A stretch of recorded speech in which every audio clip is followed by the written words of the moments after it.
Alright, welcome to this video. I would like to briefly discuss the topic of trading psychology.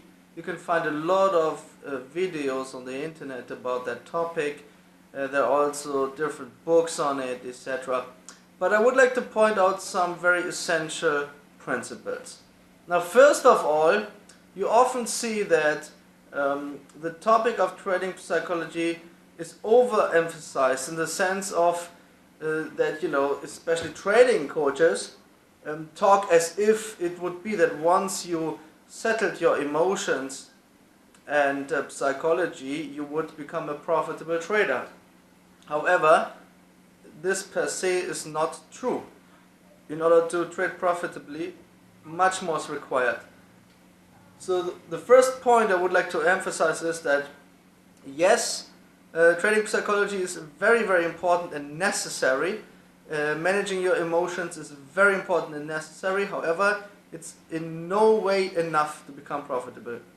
You can really have your emotions under control and have a very good psychology, and you can even conduct a good trade implementation. But if the system as such is not profitable over different market modes, this is by far not sufficient to become a successful trader. Okay? Now, I don't want to elaborate on the topic of profitable trading systems in this video. This deserves other videos, I guess. But just this note, some systems may even look profitable and they are deceiving. When you test them over different sets of data, you will quickly see that there could be periods where the system makes money, but then as soon as the market mode changes, for example from trending into raging or vice versa, the system quickly collapses and leads to mounting losses. So it's by far not enough to, for example, put some indicators together and when the signals look kind of okay, then just to focus on the trading psychology and emotions. This doesn't make any sense. So the first point in trading is you need to have a system which actually works. And the process of designing a system is a complex endeavor. It involves back testing, forward testing, live testing, etc. And it really depends what your system is based on. Is it based on market structure? Is it based on statistics, on indicators, etc.? Now, that being said, of course, when it comes to manual trading, it's very, very important to have your psychology under control as well as your emotions. Now, let me emphasize here the second point. Every person has emotions.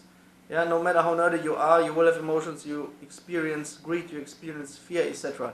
And yes, in general, those natural emotions can be very harmful when it comes to trading, where you often need to make more analytical decisions. Now, however, it's important to understand that we're not talking about oppressing your emotions. We're talking about managing the emotions which you have, and most importantly, to align these with your system. So that's a very complex topic, which is very relevant. So that means that you shouldn't be a slave to your emotions. You shouldn't be a slave to your greed or fear, but instead your trading should be completely controlled. However, the emotions which appear during the trade implementation and process, they should be aligned to what you're supposed to do by implementing your system or strategy. So these are vital points, and so once those different components are managed, so the system was established and actually is profitable and adaptive, and there is a chance of a positive expected value, then you can focus on the trade implementation. And under trade implementation, one big topic is of course trading psychology, trading emotions. And of course here it's important that you control your emotions, but not that, as I said, that you simply oppress them, but that you make sure that the implementation is not negatively affected by emotions, but in the best case, your emotions even are part of the trading implementation. So in a nutshell, you should never trade in a way where you're sitting there and you're very emotionally affected because the trade goes against you or runs away from you, etc., etc. This should all be a rather boring process. So when your trading is boring, this is a good sign because it shows that everything's under control. You're not risking too much per trade, and whether the trade is a loser or winner, you're doing what you're supposed to do, what the testing and evidence shows you should do. Typically you have situations where people get too greedy and, for example, they risk too many percentages of the account on single trades, and then they get stressed, they get fearful, etc.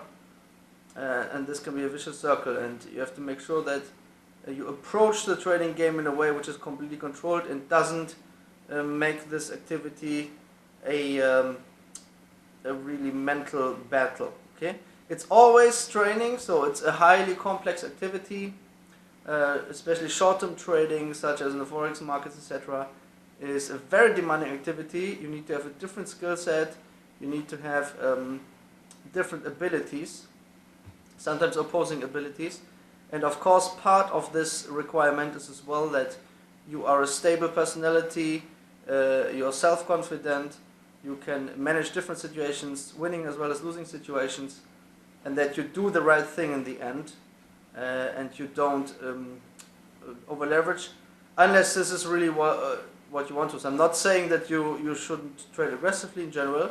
Sometimes that's what people are after. However, even then, high leverage trading should be completely under control, which means if you're happy to have big drawdowns of 20-30%, but if this is part of the overall strategy and you follow the rules, this can be acceptable as long as you're conscious that this is what you want. You accept those high swings, and you're doing the right decisions, whether it's trade entries, trade exits, trade management, analysis, etc.